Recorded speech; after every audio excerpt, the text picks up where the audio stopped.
Yang kedua, kami secara tegas meminta kepada pemerintah wajib menangkap dan mengadili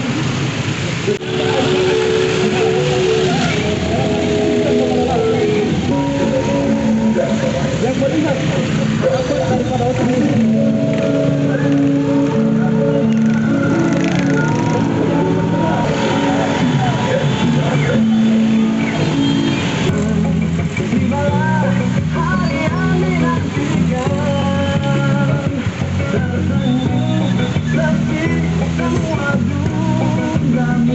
Tegas ada 3 tuntutan yang kami sampaikan dari LAP itu sendiri. LAP itu sendiri literasi anak Papua.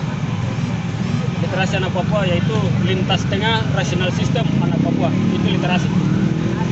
Kami turun di sini ada 3 tuntutan yang kami sampaikan secara tegas kepada pemerintah, bahwa yang pertama, pemerintah wajib membangun SDM di tanah Papua dan juga infrastruktur yang lebih baik daripada Jakarta secara tegas. Yang kedua, kami sampaikan bahwa tangkap dan adili pelanggar dalam hal ini pejabat yang menjadi penjahat dalam konstitusi, tangkap dan adili dalam hal ini tentang Papua, yaitu dalam undang-undang otsus.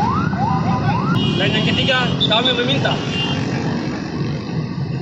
secara tegas pemerintah wajib membuat dan membentuk badan pengawasan arah kebijakan dan pengelolaan otsus di tanah Papua.